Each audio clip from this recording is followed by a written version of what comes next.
Welcome back to my channel. Please like, subscribe to the channel and turn on notifications to receive the latest notifications. Hope you enjoy listening to the story. The First Epoch. The story begun by Walter Hartwright 7 to 9. My conductor led me upstairs into a passage which took us back to the bedchamber in which I had slept during the past night, and opening the door next to it, begged me to look in. "I have my master's orders to show you your own sitting room, sir," said the man, "and to inquire if you approve of the situation and the light." I must have been hard to please, indeed, if I had not approved of the room, and of everything about it. The bow window looked out on the same lovely view which I had admired, in the morning, from my bedroom. The furniture was the perfection of luxury and beauty. The table in the center was bright with gaily bound books, elegant conveniences for writing, and beautiful flowers. The second table, near the window, was covered with all the necessary materials for mounting watercolor drawings, and had a little easel attached to it, which I could expand or fold up at will. The walls were hung with gaily tinted chintz, and the floor was spread with Indian matting in maize color and red. It was the prettiest and most luxurious little sitting room I had ever seen, and I admired it with the warmest enthusiasm. The solemn servant was far too highly trained to betray the slightest satisfaction. He bowed with icy deference when my terms of eulogy were all exhausted, and silently opened the door for me to go out into the passage again. We turned a corner, and entered a long second passage, ascended a short flight of stairs at the end, crossed a small circular upper hall, and stopped in front of a door covered with dark baize. The servant opened this door, and led me on a few yards to a second, opened that also, and disclosed two curtains of pale sea-green silk hanging before us, raised one of them noiselessly, softly uttered the words, "Mr. Hartwright," and left me. I found myself in a large, lofty room, with a magnificent carved ceiling, and with a carpet over the floor, so thick and soft that it felt like piles of velvet under my feet. One side of the room was occupied by a long bookcase of some rare inlaid wood that was quite new to me. It was not more than 6 feet high, and the top was adorned with statuettes in marble, ranged at regular distances one from the other. On the opposite side stood 2 antique cabinets, and between them, and above them, hung a picture of the Virgin and Child, protected by glass, and bearing Raphael's name on the gilt tablet at the bottom of the frame. On my right hand and on my left, as I stood inside the door, were chiffoniers and little stands in buhl and marqueterie, loaded with figures in Dresden china, with rare vases, ivory ornaments, and toys and curiosities that sparkled at all points with gold, silver, and precious stones. At the lower end of the room, opposite to me, the windows were concealed and the sunlight was tempered by large blinds of the same pale sea-green color as the curtains over the door. The light thus produced was deliciously soft, mysterious, and subdued. It fell equally upon all the objects in the room. It helped to intensify the deep silence and the air of profound seclusion that possessed the place, and it surrounded, with an appropriate halo of repose, the solitary figure of the master of the house, leaning back, listlessly composed, in a large easy chair, with a reading easel fastened on one of its arms, and a little table on the other. If a man's personal appearance, when he is out of his dressing room, and when he is past 40, can be accepted as a safe guide to his time of life, which is more than doubtful, Mr. Fairley's age, when I saw him, might have been reasonably computed at over 50 and under 60 years. His beardless face was thin, worn, and transparently pale, but not wrinkled. His nose was high and hooked. His eyes were of a dim grayish blue, large, prominent, and rather red round the rims of the eyelids. His hair was scanty, soft to look at, and of that light sandy color which is the last to disclose its own changes towards gray. He was dressed in a dark frock coat, of some substance much thinner than cloth, and in waistcoat and trousers of spotless white. His feet were effeminately small, and were clad in buff-colored silk stockings, and little womanish bronze leather slippers. 2 rings adorned his white delicate hands, the value of which even my inexperienced observation detected to be all but priceless. Upon the whole, he had a frail, languidly fretful, over-refined look, something singularly and unpleasantly delicate in its association with a man, and, at the same time, something which could by no possibility have looked natural and appropriate if it had been transferred to the personal appearance of a woman. My morning's experience of Miss Holcombe had predisposed me to be pleased with everybody in the house, but my sympathies shut themselves up resolutely at the first sight of Mr. Fairlie. On approaching nearer to him, I discovered that he was not so entirely without occupation as I had at first supposed. Placed amid the other rare and beautiful objects on a large round table near him, was a dwarf cabinet in ebony and silver, containing coins of all shapes and sizes, set out in little drawers lined with dark purple velvet. One of these drawers lay on the small table attached to his chair, and near it were some tiny jeweler's brushes, a wash-leather stump, and a little bottle of liquid, all waiting to be used in various ways for the removal of any accidental impurities which might be discovered on the coins. His frail white fingers were listlessly toying with something which looked, to my uninstructed eyes, like a dirty pewter medal with ragged edges, when I advanced within a respectful distance of his chair, and stopped to make my bow. "So glad to possess you at Limmeridge, Mr. Hartright," he said in a querulous, croaking voice, which combined, in anything but an agreeable manner, a discordantly high tone with a drowsily languid utterance. "Pray sit down. And don't trouble yourself to move the chair, please. In the wretched state of my nerves, movement of any kind is exquisitely painful to me.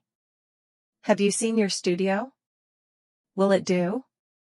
I have just come from seeing the room, Mr. Fairlie, and I assure you—" He stopped me in the middle of the sentence, by closing his eyes, and holding up one of his white hands imploringly. I paused in astonishment, and a croaking voice honored me with this explanation. "Pray excuse me. But could you contrive to speak in a lower key?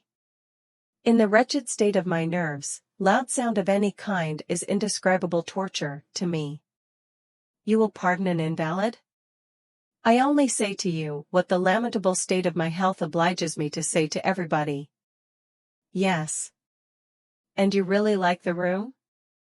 "I could wish for nothing prettier and nothing more comfortable," I answered, dropping my voice, and beginning to discover already that Mr. Fairlie's selfish affectation and Mr. Fairlie's wretched nerves meant one and the same thing.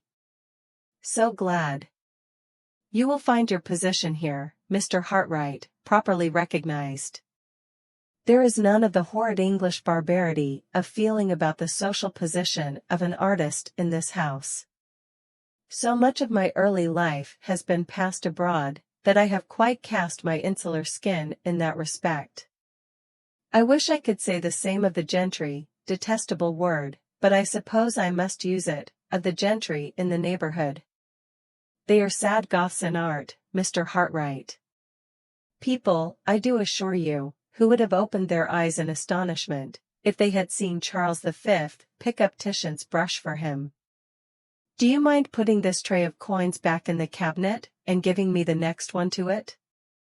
In the wretched state of my nerves, exertion of any kind is unspeakably disagreeable to me. Yes. Thank you." As a practical commentary on the liberal social theory which he had just favored me by illustrating, Mr. Fairlie's cool request rather amused me. I put back one drawer and gave him the other, with all possible politeness. He began trifling with the new set of coins and the little brushes immediately, languidly looking at them and admiring them all the time he was speaking to me. "A thousand thanks and a thousand excuses. Do you like coins?" "Yes. So glad we have another taste in common besides our taste for art. Now, about the pecuniary arrangements between us, do tell me, are they satisfactory?" "Most satisfactory, Mr. Fairlie." So glad. And what next? Ah, I remember. Yes. In reference to the consideration which you were good enough to accept for giving me the benefit of your accomplishments in art, my steward will wait on you at the end of the first week, to ascertain your wishes. And what next? Curious, is it not? I had a great deal more to say, and I appear to have quite forgotten it. Do you mind touching the bell? In that corner. Yes. Thank you.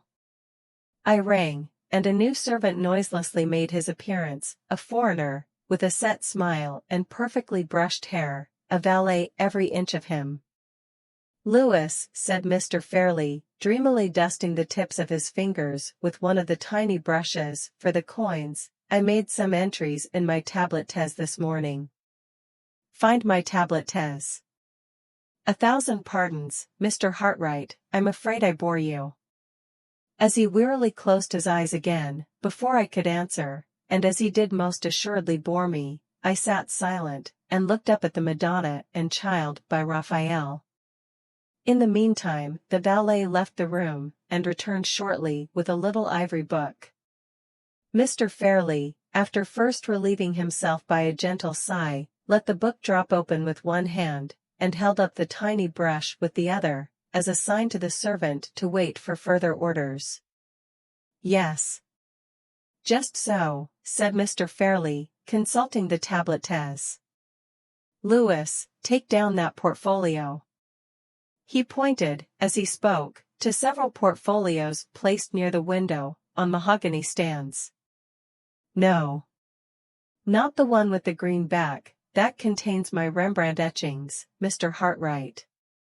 Do you like etchings? Yes? So glad we have another taste in common. The portfolio with the red back, Louis. Don't drop it. You have no idea of the tortures I should suffer, Mr. Hartright, if Louis dropped that portfolio. Is it safe on the chair? Do you think it's safe, Mr. Hartright? Yes? So glad. Will you oblige me by looking at the drawings, if you really think they are quite safe? Louis, go away. What an ass you are. Don't you see me holding the tablet-tez? Do you suppose I want to hold them? Then why not relieve me of the tablet-tez without being told? 1,000 pardons, Mr. Hartright, servants are such asses, are they not? Do tell me, what do you think of the drawings? They have come from a sale in a shocking state. I thought they smelt of horrid dealers' and brokers' fingers when I looked at them last. Can you undertake them? Although my nerves were not delicate enough to detect the odor of plebeian fingers which had offended Mr. Fairley's nostrils, my taste was sufficiently educated to enable me to appreciate the value of the drawings, while I turned them over. They were, for the most part, really fine specimens of English watercolor art, and they had deserved much better treatment at the hands of their former possessor than they appeared to have received. The drawings, I answered, require careful straining and mounting, and, in my opinion, they are well worth. I beg your pardon, interposed Mr. Fairley. Do you mind my closing my eyes while you speak? Even this light is too much for them. Yes? I was about to say that the drawings are well worth all the time and trouble. Mr. Fairley suddenly opened his eyes again, and rolled them with an expression of helpless alarm in the direction of the window. I entreat you to excuse me, Mr. Hartright, he said in a feeble flutter. But surely I hear some horrid children in the garden, my private garden, below? I can't say, Mr. Fairley. I heard nothing myself. Oblige me, you have been so very good in humoring my poor nerves, oblige me by lifting up a corner of the blind. Don't let the sun in on me, Mr. Hartright. Have you got the blind up? Yes? Then will you be so very kind as to look into the garden and make quite sure? I complied with this new request. The garden was carefully walled in, all round. Not a human creature, large or small, appeared in any part of the sacred seclusion. I reported that gratifying fact to Mr. Fairley. "1,000 thanks. My fancy, I suppose. There are no children, thank heaven, in the house, but the servants, persons born without nerves, will encourage the children from the village. Such brats, oh, dear me, such brats. Shall I confess it, Mr. Hartright, I sadly want a reform in the construction of children. Nature's only idea seems to be to make them machines for the production of incessant noise. Surely our delightful Raffaello's conception is infinitely preferable?" He pointed to the picture of the Madonna, the upper part of which represented the conventional cherubs of Italian art, celestially provided with sitting accommodation for their chins, on balloons of buff-colored cloud. "Quite a model family," said Mr. Fairley, leering at the cherubs. "Such nice round faces, and such nice soft wings, and nothing else. No dirty little legs to run about on, and no noisy little lungs to scream with. How immeasurably superior to the existing construction. I will close my eyes again, if you will allow me. And you really can manage the drawings? So glad. Is there anything else to settle? If there is, I think I have forgotten it. Shall we ring for Louis again?" Being, by this time, quite as anxious, on my side, as Mr. Fairley evidently was on his, to bring the interview to a speedy conclusion, I thought I would try to render the summoning of the servant unnecessary, by offering the requisite suggestion on my own responsibility. "The only point, Mr. Fairley, that remains to be discussed," I said, "refers, I think, to the instruction in sketching which I am engaged to communicate to the two young ladies." "Ah. Just so," said Mr. Fairley. "I wish I felt strong enough to go into that part of the arrangement, but I don't. The ladies who profit by your kind services, Mr. Hartright, must settle, and decide, and so on, for themselves. My niece is fond of your charming art. She knows just enough about it to be conscious of her own sad defects. Please take pains with her." "Yes. Is there anything else?" "No. We quite understand each other, don't we? I have no right to detain you any longer from your delightful pursuit, have I? So pleasant to have settled everything, such a sensible relief to have done business. Do you mind ringing for Louis to carry the portfolio to your own room? I will carry it there myself, Mr. Fairley, if you will allow me." "Will you really? Are you strong enough?" "How nice to be so strong. Are you sure you won't drop it? So glad to possess you at Limeridge, Mr. Hartright. I am such a sufferer that I hardly dare hope to enjoy much of your society. Would you mind taking great pains not to let the doors bang, and not to drop the portfolio? Thank you. Gently with the curtains, please, the slightest noise from them goes through me like a knife. Yes. Good morning." When the sea-green curtains were closed, and when the two baize doors were shut behind me, I stopped for a moment in the little circular hall beyond, and drew a long, luxurious breath of relief. It was like coming to the surface of the water after deep diving, to find myself once more on the outside of Mr. Fairley's room. As soon as I was comfortably established for the morning in my pretty little studio, the first resolution at which I arrived was to turn my steps no more in the direction of the apartments occupied by the master of the house, except in the very improbable event of his honoring me with a special invitation to pay him another visit. Having settled this satisfactory plan of future conduct in reference to Mr. Fairley, I soon recovered the serenity of temper of which my employer's haughty familiarity and impudent politeness had, for the moment, deprived me. The remaining hours of the morning passed away pleasantly enough, in looking over the drawings, arranging them in sets, trimming their ragged edges, and accomplishing the other necessary preparations in anticipation of the business of mounting them. I ought, perhaps, to have made more progress than this, but, as the luncheon time drew near, I grew restless and unsettled, and felt unable to fix my attention on work, even though that work was only of the humble manual kind. At 2 o'clock I descended again to the breakfast room, a little anxiously. Expectations of some interest were connected with my approaching reappearance in that part of the house. My introduction to Miss Fairlie was now close at hand, and, if Miss Holcombe's search through her mother's letters had produced the result which she anticipated, the time had come for clearing up the mystery of the woman in white. When I entered the room, I found Miss Holcombe and an elderly lady seated at the luncheon table. The elderly lady, when I was presented to her, proved to be Miss Fairlie's former governess, Mrs. VII, who had been briefly described to me by my lively companion at the breakfast table, as possessed of all the cardinal virtues, and counting for nothing. I can do little more than offer my humble testimony to the truthfulness of Miss Holcombe's sketch of the old lady's character. Mrs. VII looked the personification of human composure and female amiability. A calm enjoyment of a calm existence beamed in drowsy smiles on her plump, placid face. Some of us rush through life, and some of us saunter through life. Mrs. VII sat through life.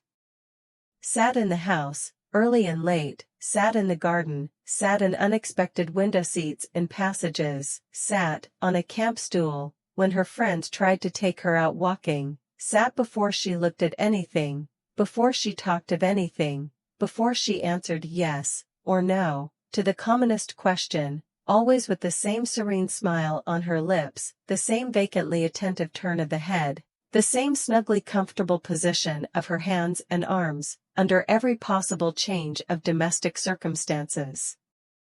A mild, a compliant, an unutterably tranquil and harmless old lady, who never by any chance suggested the idea that she had been actually alive since the hour of her birth. Nature has so much to do in this world, and is engaged in generating such a vast variety of coexistent productions, that she must surely be now and then too flurried and confused to distinguish between the different processes that she is carrying on at the same time. Starting from this point of view, it will always remain my private persuasion that nature was absorbed in making cabbages when Mrs. VII was born, and that the good lady suffered the consequences of a vegetable preoccupation in the mind of the mother of us all. Now, Mrs. VII, said Miss Holcombe, looking brighter, sharper, and readier than ever, by contrast with the undemonstrative old lady at her side, what will you have? A cutlet? Mrs. VII crossed her dimpled hands on the edge of the table, smiled placidly, and said, yes, dear. What is that opposite, Mr. Hartright? Boiled chicken, is it not? I thought you liked boiled chicken better than cutlet, Mrs. VII? Mrs. VII took her dimpled hands off the edge of the table and crossed them on her lap instead, nodded contemplatively at the boiled chicken, and said, yes, dear. Well, but which will you have, today? Shall Mr. Hartright give you some chicken? Or shall I give you some cutlet?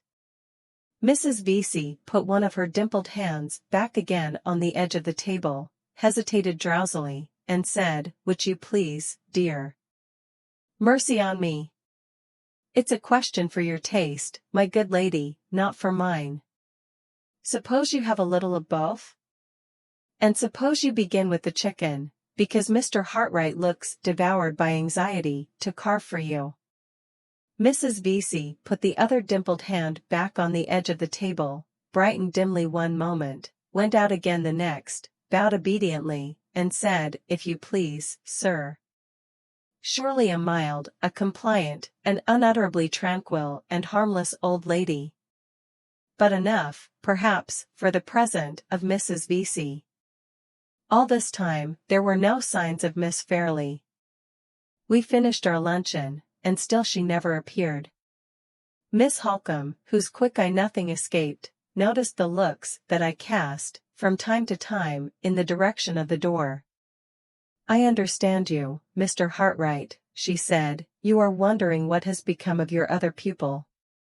She has been downstairs, and has got over her headache, but has not sufficiently recovered her appetite to join us at lunch. If you will put yourself under my charge, I think I can undertake to find her somewhere in the garden." She took up a parasol lying on a chair near her, and led the way out, by a long window at the bottom of the room, which opened onto the lawn. It is almost unnecessary to say that we left Mrs. Vesey still seated at the table, with her dimpled hands still crossed on the edge of it, apparently settled in that position for the rest of the afternoon. As we crossed the lawn, Miss Holcombe looked at me significantly, and shook her head. "That mysterious adventure of yours," she said, "still remains involved in its own appropriate midnight darkness. I have been all the morning looking over my mother's letters, and I have made no discoveries yet. However, don't despair, Mr. Hartright. This is a matter of curiosity, and you have got a woman for your ally. Under such conditions success is certain, sooner or later. The letters are not exhausted. I have 3 packets still left, and you may confidently rely on my spending the whole evening over them." Here, then, was one of my anticipations of the morning still unfulfilled. I began to wonder, next, whether my introduction to Miss Fairley would disappoint the expectations that I had been forming of her since breakfast time. "And how did you get on with Mr. Fairley?" inquired Miss Holcombe, as we left the lawn and turned into a shrubbery. "Was he particularly nervous this morning?" "Never mind considering about your answer, Mr. Hartright. The mere fact of your being obliged to consider is enough for me. I see in your face that he was particularly nervous, and, as I am amiably unwilling to throw you into the same condition, I ask no more." We turned off into a winding path while she was speaking, and approached a pretty summer house, built of wood, in the form of a miniature Swiss chalet. The one room of the summer house, as we ascended the steps of the door, was occupied by a young lady. She was standing near a rustic table, looking out at the inland view of moor and hill, presented by a gap in the trees, and absently turning over the leaves of a little sketchbook that lay at her side. This was Miss Fairley. How can I describe her? How can I separate her from my own sensations, and from all that has happened in the later time? How can I see her again as she looked when my eyes first rested on her, as she should look, now, to the eyes that are about to see her in these pages? The watercolor drawing that I made of Laura Fairley, at an after period, in the place and attitude in which I first saw her, lies on my desk while I write. I look at it, and there dawns upon me brightly, from the dark greenish-brown background of the summer house, a light, youthful figure, clothed in a simple muslin dress, the pattern of it formed by broad alternate stripes of delicate blue and white. A scarf of the same material sits crisply and closely round her shoulders, and a little straw hat of the natural color, plainly and sparingly trimmed with ribbon to match the gown, covers her head, and throws its soft pearly shadow over the upper part of her face. Her hair is of so faint and pale a brown, not flaxen, and yet almost as light, not golden, and yet almost as glossy, that it nearly melts, here and there, into the shadow of the hat. It is plainly parted and drawn back over her ears, and the line of it ripples naturally as it crosses her forehead. The eyebrows are rather darker than the hair, and the eyes are of that soft, limpid, turquoise blue, so often sung by the poets, so seldom seen in real life. Lovely eyes in color, lovely eyes in form, large and tender and quietly thoughtful, but beautiful above all things in the clear truthfulness of look that dwells in their inmost depths, and shines through all their changes of expression with the light of a purer and a better world.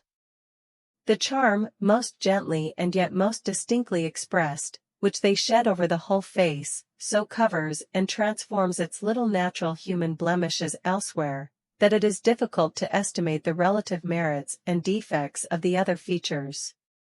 It is hard to see that the lower part of the face is too delicately refined away towards the chin to be in full and fair proportion with the upper part, that the nose, in escaping the aquiline bend, always hard and cruel in a woman, no matter how abstractedly perfect it may be, has erred a little in the other extreme, and has missed the ideal straightness of line, and that the sweet, sensitive lips are subject to a slight nervous contraction when she smiles, which draws them upward a little.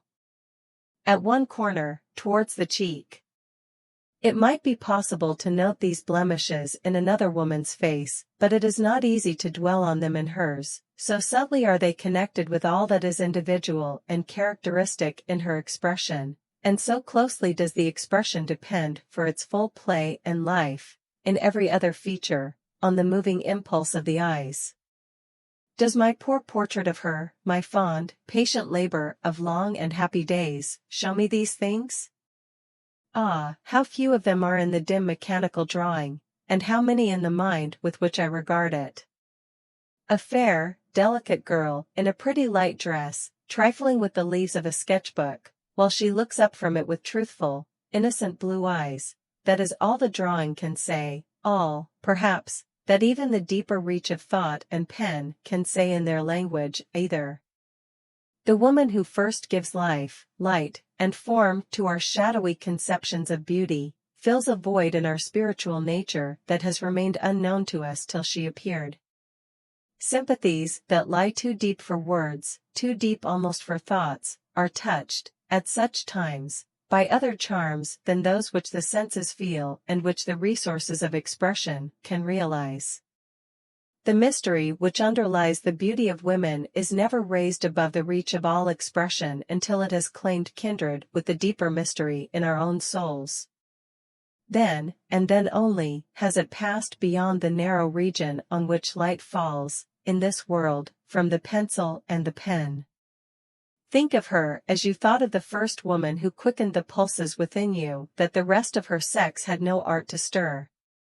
Let the kind, candid blue eyes meet yours, as they met mine, with the one matchless look which we both remember so well. Let her voice speak the music that you once loved best, attuned as sweetly to your ear as to mine. Let her footstep, as she comes and goes, in these pages, be like that other footstep to whose airy fall your own heart once beat time. Take her as the visionary nursling of your own fancy, and she will grow upon you, all the more clearly, as the living woman who dwells in mine.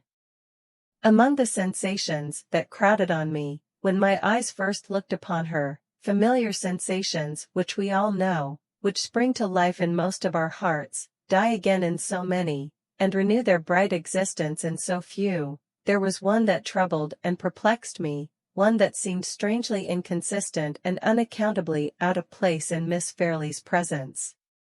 Mingling with the vivid impression produced by the charm of her fair face and head, her sweet expression, and her winning simplicity of manner, was another impression, which, in a shadowy way, suggested to me the idea of something wanting.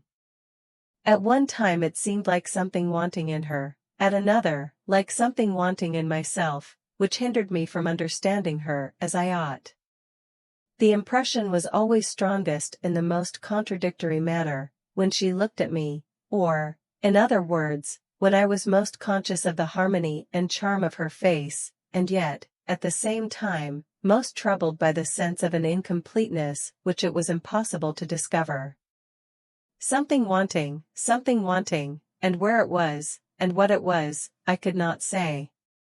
The effect of this curious caprice of fancy, as I thought it then, was not of a nature to set me at my ease, during a first interview with Miss Fairley. The few kind words of welcome which she spoke found me hardly self-possessed enough to thank her in the customary phrases of reply.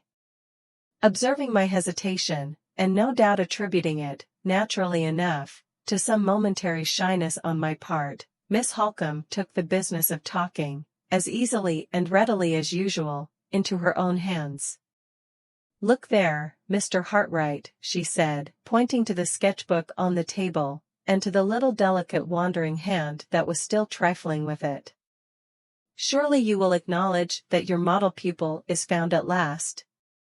The moment she hears that you are in the house, she seizes her inestimable sketchbook, looks universal nature straight in the face, and longs to begin. Miss Fairley laughed with a ready good humor, which broke out as brightly as if it had been part of the sunshine above us, over her lovely face. I must not take credit to myself where no credit is due, she said, her clear, truthful blue eyes looking alternately at Miss Holcombe and at me. Fond as I am of drawing, I am so conscious of my own ignorance that I am more afraid than anxious to begin. Now I know you are here, Mr. Hartright, I find myself looking over my sketches, as I used to look over my lessons when I was a little girl, and when I was sadly afraid that I should turn out not fit to be heard. She made the confession very prettily and simply, and, with quaint, childish earnestness, drew the sketchbook away close to her own side of the table. Miss Holcombe cut the knot of the little embarrassment forthwith, in her resolute, downright way. Good, bad, or indifferent, she said, the pupil's sketches must pass through the fiery ordeal of the master's judgment, and there's an end of it. Suppose we take them with us in the carriage, Laura, and let Mr. Hartright see them, for the first time under circumstances of perpetual jolting and interruption? If we can only confuse him all through the drive, between nature as it is, when he looks up at the view, and nature as it is not when he looks down again at our sketchbooks, we shall drive him into the last desperate refuge of paying us compliments, and shall slip through his professional fingers with our pet feathers of vanity all unruffled. I hope Mr. Hartright will pay me no compliments, said Miss Fairley, as we all left the summer house. May I venture to inquire why you express that hope? I asked. Because I shall believe all that you say to me, she answered simply. In those few words she unconsciously gave me the key to her whole character, to that generous trust in others which, in her nature, grew innocently out of the sense of her own truth. I only knew it intuitively then. I know it by experience now. We merely waited to rouse good Mrs. Vesey from the place which she still occupied at the deserted luncheon table, before we entered the open carriage for our promised drive. The old lady and Miss Holcombe occupied the back seat, and Miss Fairley and I sat together in front, with the sketchbook open between us, fairly exhibited at last to my professional eyes. All serious criticism on the drawings, even if I had been disposed to volunteer it, was rendered impossible by Miss Holcombe's lively resolution to see nothing but the ridiculous side of the fine arts, as practiced by herself, her sister, and ladies in general. I can remember the conversation that passed far more easily than the sketches that I mechanically looked over. That part of the talk, especially, in which Miss Fairley took any share, is still as vividly impressed on my memory as if I had heard it only a few hours ago. Yes. Let me acknowledge that on this first day I let the charm of her presence lure me from the recollection of myself and my position. The most trifling of the questions that she put to me, on the subject of using her pencil and mixing her colors, the slightest alterations of expression in the lovely eyes that looked into mine with such an earnest desire to learn all that I could teach, and to discover all that I could show, attracted more of my attention than the finest view we passed through, or the grandest changes of light and shade, as they flowed into each other over the waving moorland and the level beach. At any time, and under any circumstances of human interest, is it not strange to see how little real hold the objects of the natural world amid which we live can gain on our hearts and minds? We go to nature for comfort in trouble, and sympathy in joy, only in books. Admiration of those beauties of the inanimate world, which modern poetry so largely and so eloquently describes, is not, even in the best of us, one of the original instincts of our nature. As children, we none of us possess it. No uninstructed man or woman possesses it. Those whose lives are most exclusively passed amid the ever-changing wonders of sea and land are also those who are most universally insensible to every aspect of nature not directly associated with the human interest of their calling.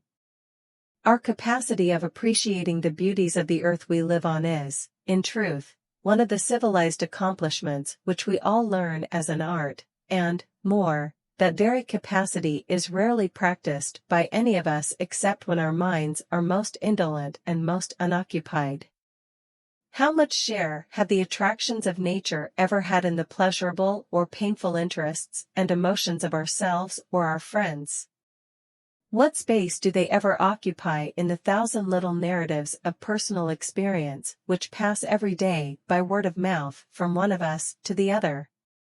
All that our minds can compass, all that our hearts can learn, can be accomplished with equal certainty, equal profit, and equal satisfaction to ourselves, in the poorest as in the richest prospect that the face of the earth can show. There is surely a reason for this want of inborn sympathy between the creature and the creation around it, a reason which may perhaps be found in the widely differing destinies of man and his earthly sphere. The grandest mountain prospect that the eye can range over is appointed to annihilation. The smallest human interest that the pure heart can feel is appointed to immortality. We had been out nearly 3 hours, when the carriage again passed through the gates of Limmeridge House. On our way back I had let the ladies settle for themselves the first point of view which they were to sketch, under my instructions, on the afternoon of the next day.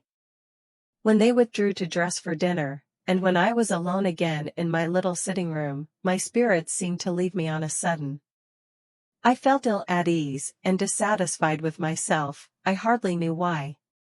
Perhaps I was now conscious for the first time of having enjoyed our drive too much in the character of a guest, and too little in the character of a drawing master. Perhaps that strange sense of something wanting, either in Miss Fairlie or in myself, which had perplexed me when I was first introduced to her, haunted me still. Anyhow, it was a relief to my spirits when the dinner hour called me out of my solitude, and took me back to the society of the ladies of the house. I was struck, on entering the drawing-room, by the curious contrast, rather in material than in color, of the dresses which they now wore. While Mrs. Vesey and Miss Holcombe were richly clad, each in the manner most becoming to her age, the first in silver gray, and the second in that delicate primrose yellow color which matches so well with a dark complexion and black hair, Miss Fairlie was unpretendingly and almost poorly dressed in plain white muslin. It was spotlessly pure, it was beautifully put on, but still it was the sort of dress which the wife or daughter of a poor man might have worn, and it made her, so far as externals went, look less affluent in circumstances than her own governess. At a later period, when I learned to know more of Miss Fairlie's character, I discovered that this curious contrast, on the wrong side, was due to her natural delicacy of feeling and natural intensity of aversion to the slightest personal display of her own wealth. Neither Mrs. Vesey nor Miss Holcombe could ever induce her to let the advantage in dress desert the two ladies who were poor, to lean to the side of the one lady who was rich. When the dinner was over we returned together to the drawing-room.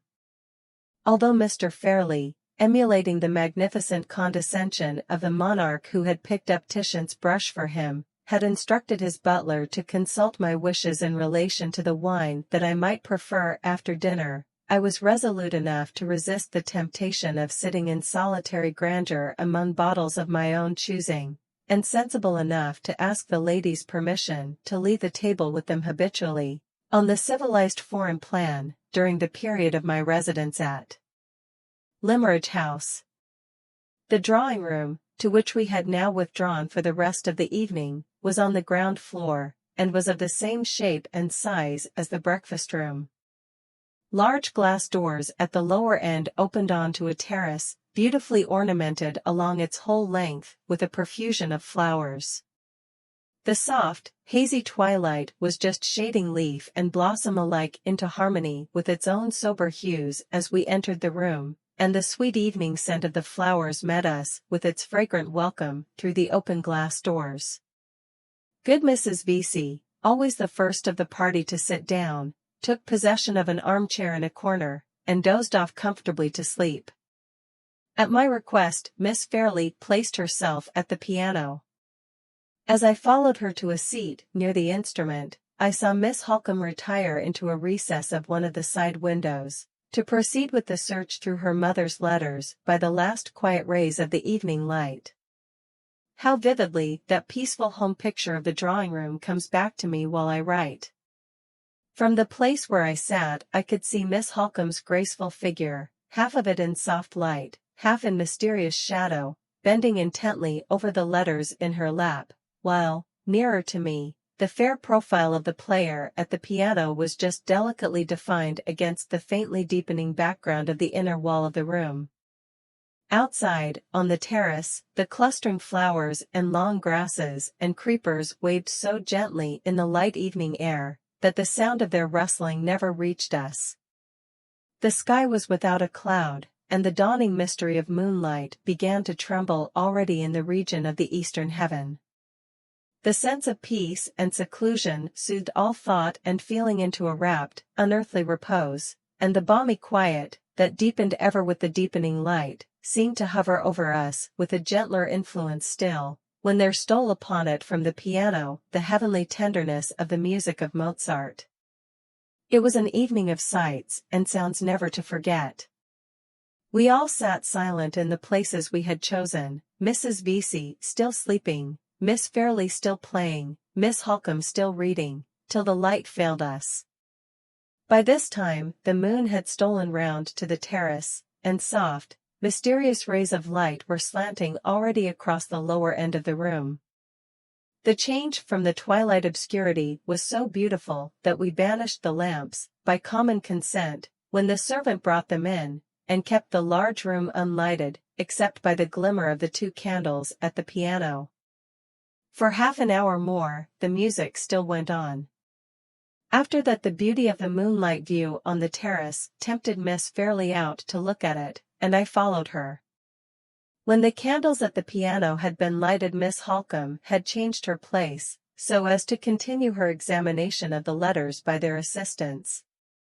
We left her, on a low chair, at one side of the instrument, so absorbed over her reading that she did not seem to notice when we moved. We had been out on the terrace together, just in front of the glass doors, hardly so long as 5 minutes, I should think, and Miss Fairley was, by my advice, just tying her white handkerchief over her head as a precaution against the night air, when I heard Miss Holcombe's voice, low, eager, and altered from its natural lively tone, pronounce my name. "Mr. Hartright," she said, "will you come here for a minute? I want to speak to you." I entered the room again immediately. The piano stood about halfway down along the inner wall.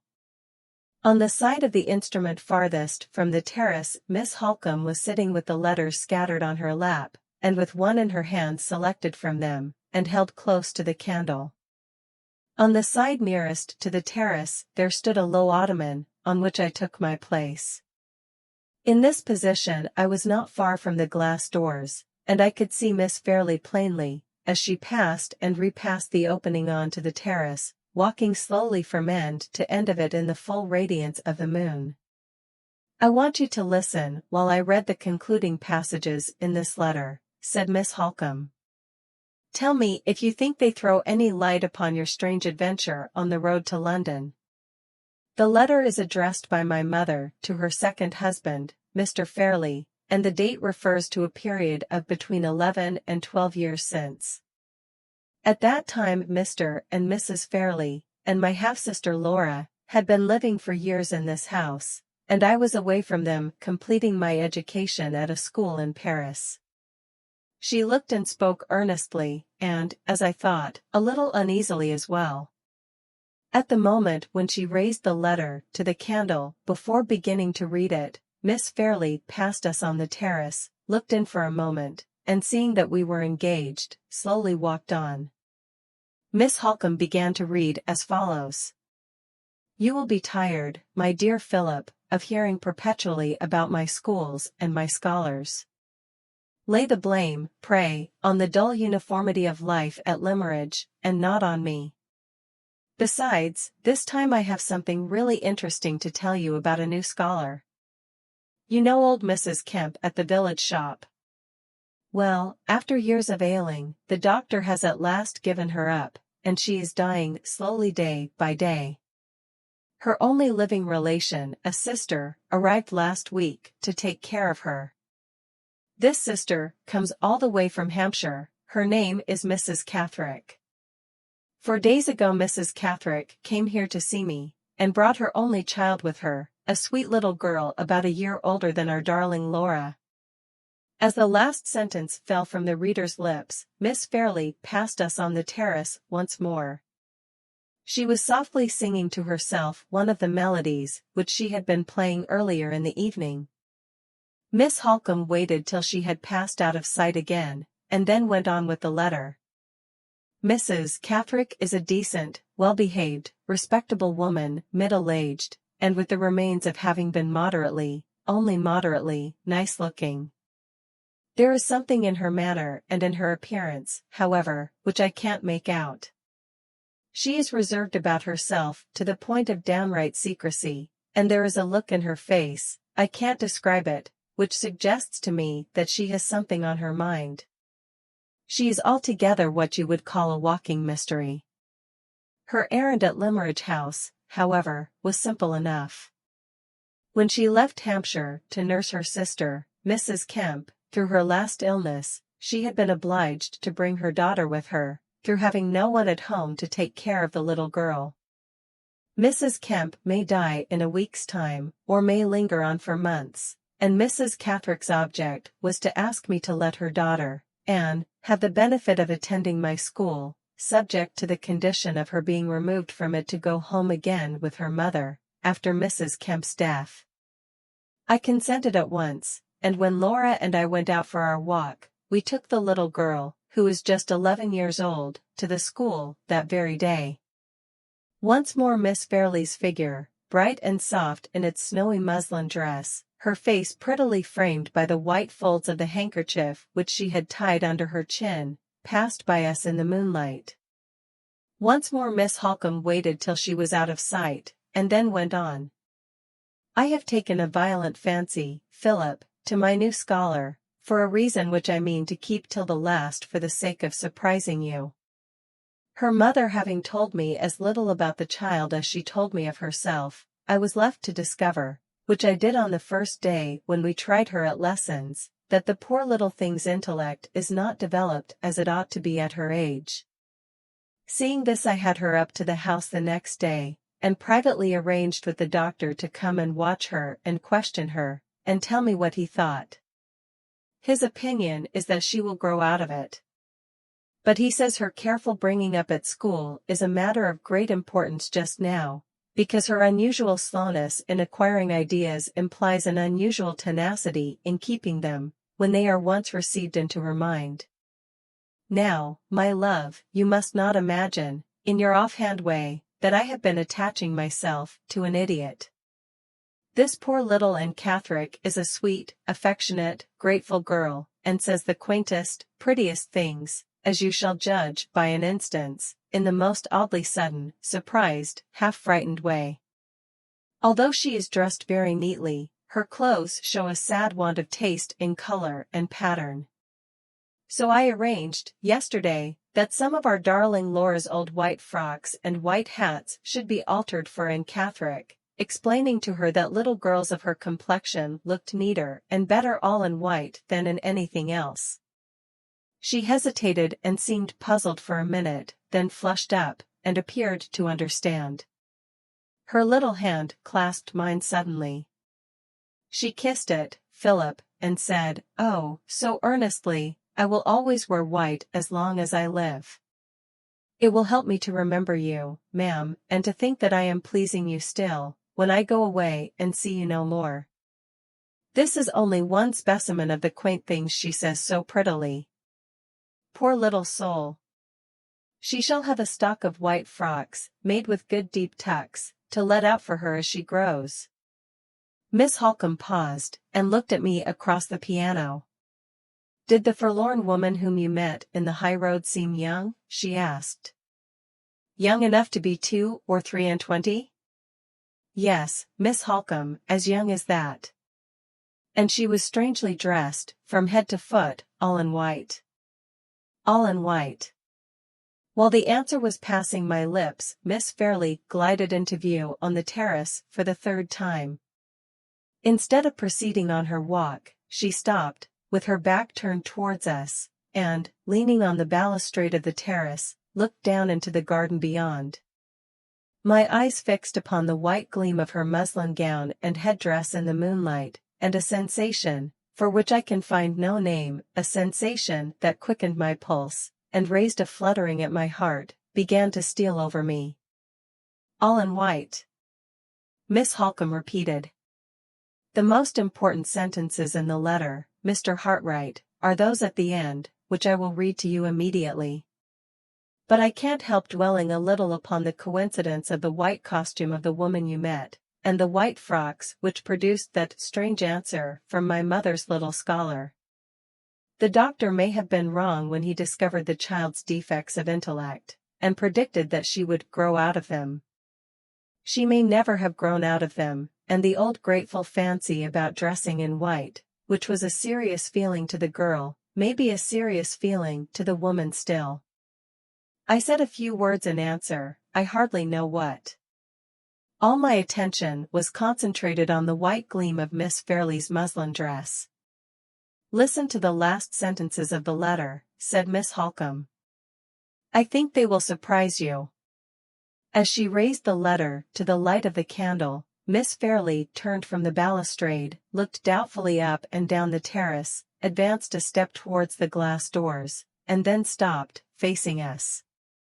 Meanwhile, Miss Holcomb read me the last sentences to which she had referred.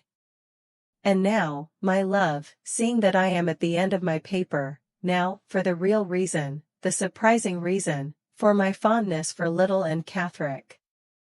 My dear Philip, although she is not half so pretty, she is, nevertheless, by one of those extraordinary caprices of accidental resemblance which one sometimes sees, the living likeness, in her hair, her complexion, the color of her eyes, and the shape of her face. I started up from the ottoman before Miss Holcomb could pronounce the next words. A thrill of the same feeling which ran through me when the touch was laid upon my shoulder on the lonely high road chilled me again. There stood Miss Fairley, a white figure, alone in the moonlight, in her attitude, in the turn of her head, in her complexion, in the shape of her face, the living image, at that distance and under those circumstances, of the woman in white. The doubt which had troubled my mind for hours and hours past flashed into conviction in an instant. That something wanting was my own recognition of the ominous likeness between the fugitive from the asylum and my pupil at Limmeridge House. You see it, said Miss Holcomb. She dropped the useless letter, and her eyes flashed as they met mine. You see it now, as my mother saw it 11 years since. I see it, more unwillingly than I can say. To associate that forlorn, friendless, lost woman, even by an accidental likeness only, with Miss Fairley, seems like casting a shadow on the future of the bright creature who stands looking at us now. Let me lose the impression again as soon as possible. Call her in, out of the dreary moonlight, pray call her in. Mr. Hartright, you surprise me. Whatever women may be, I thought that men, in the 19th century, were above superstition. Pray call her in. Hush, hush. She is coming of her own accord. Say nothing in her presence. Let this discovery of the likeness be kept a secret between you and me. Come in, Laura, come in, and wake Mrs. Vesey with the piano. Mr. Hartright is petitioning for some more music, and he wants it, this time, of the lightest and liveliest kind. So ended my eventful first day at Limmeridge House. Miss Holcomb and I kept our secret. After the discovery of the likeness, no fresh light seemed destined to break over the mystery of the woman in white. At the first safe opportunity, Miss Holcombe cautiously led her half-sister to speak of their mother, of old times, and of Anne Catherick. Miss Fairley's recollections of the little scholar at Limmeridge were, however, only of the most vague and general kind.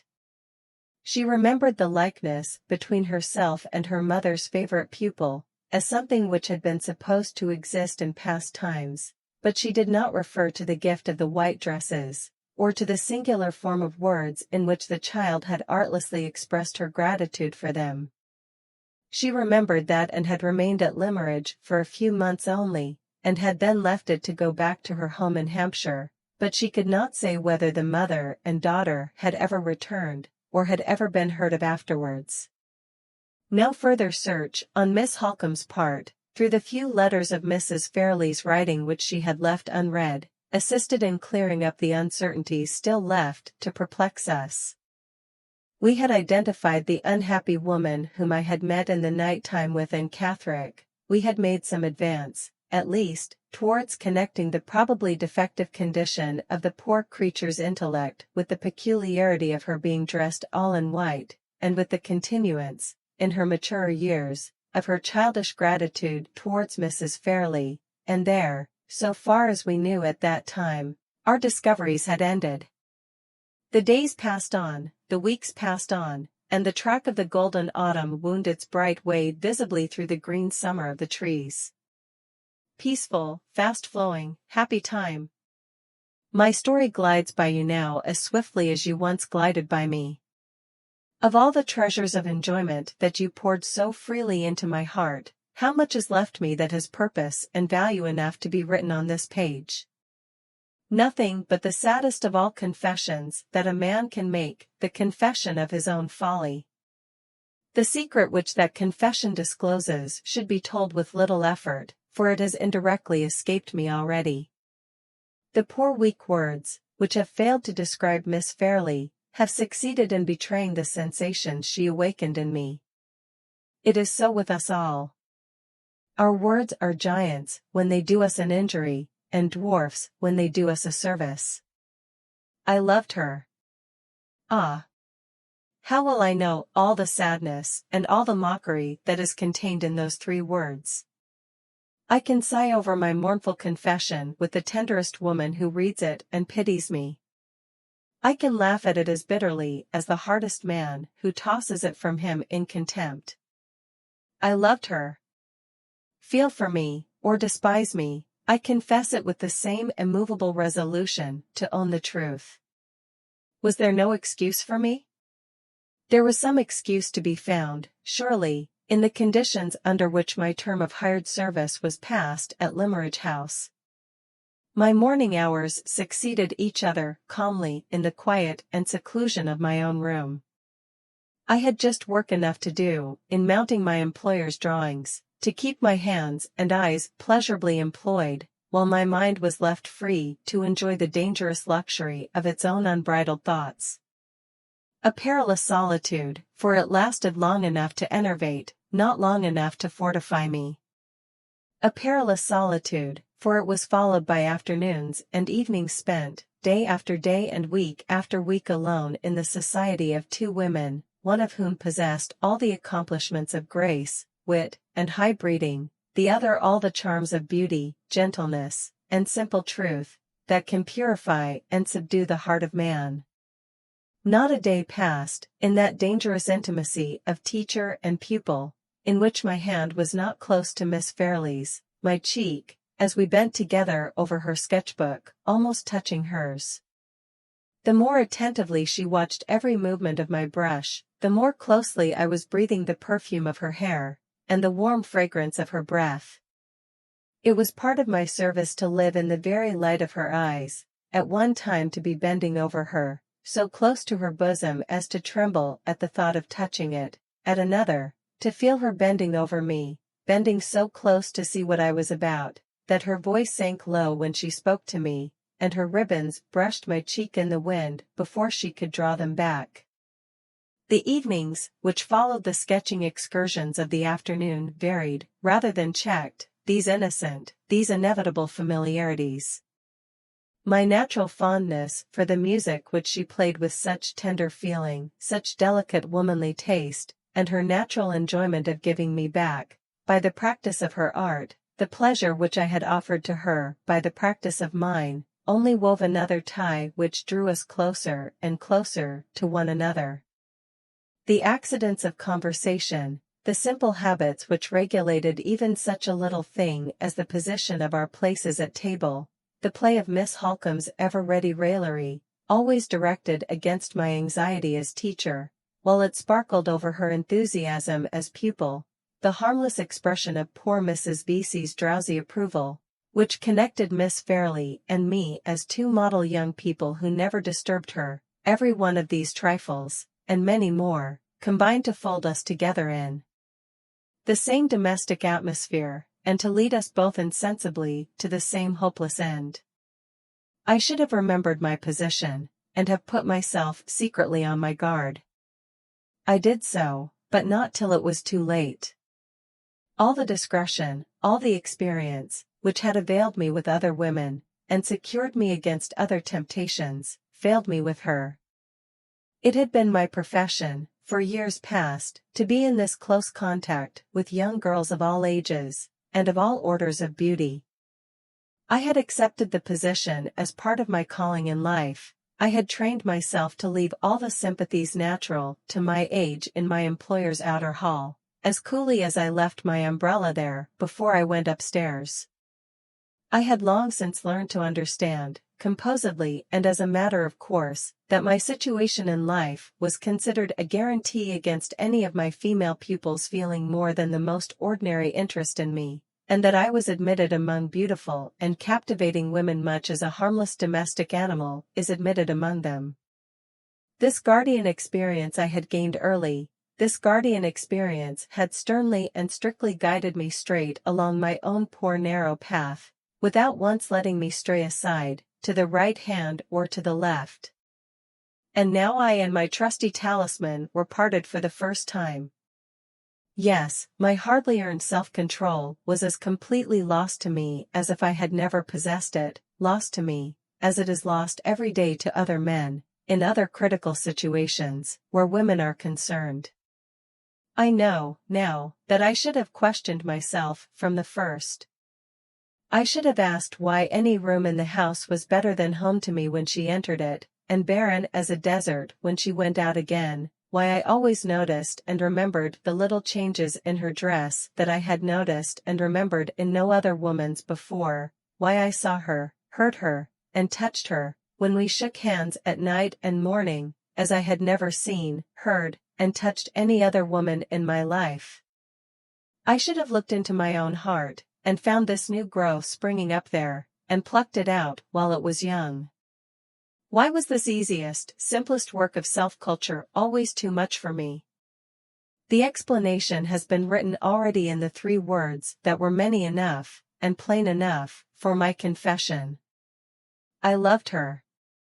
The days passed, the weeks passed. It was approaching the 3rd month of my stay in Cumberland. The delicious monotony of life in our calm seclusion flowed on with me, like a smooth stream with a swimmer who glides down the current. All memory of the past, all thought of the future, all sense of the falseness and hopelessness of my own position, lay hushed within me into deceitful rest.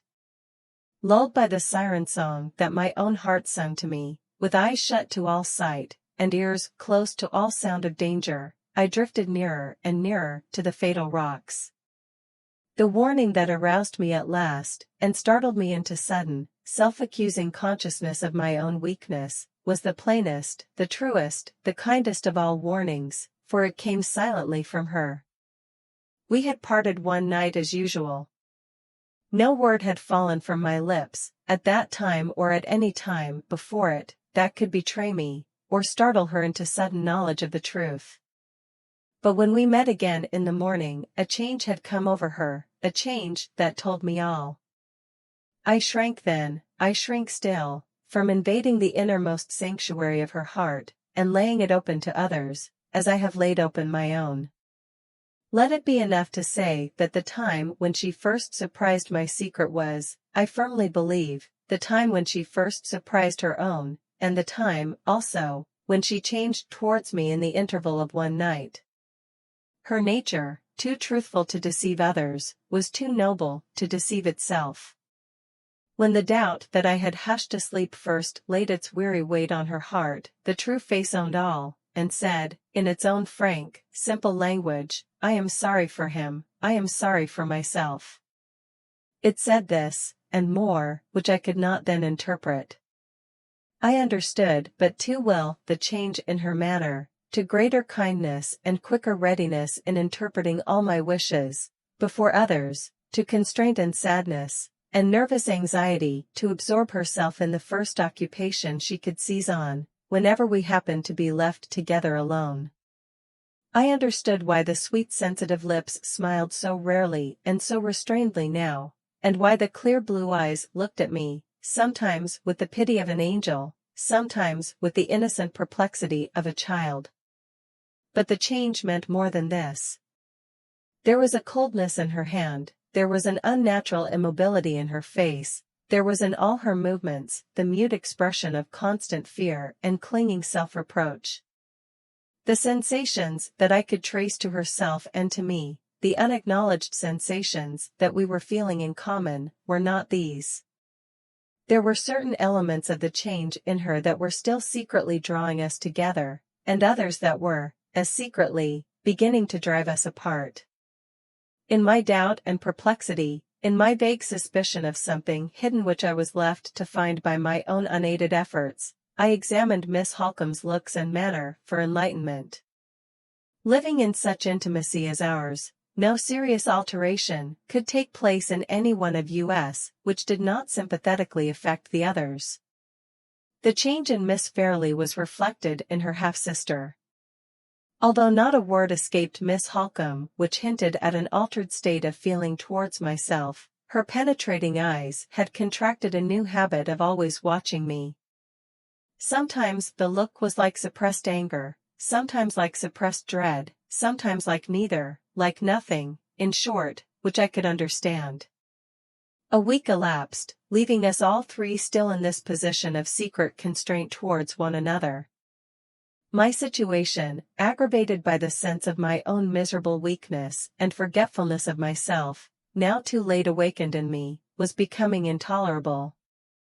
I felt that I must cast off the oppression under which I was living, at once and forever, yet how to act for the best, or what to say first, was more than I could tell. From this position of helplessness and humiliation I was rescued by Miss Holcombe. Her lips told me the bitter, the necessary, the unexpected truth, her hearty kindness sustained me under the shock of hearing it, her sense and courage turned to its right use an event which threatened the worst that could happen, to me and to others, in Limmeridge House.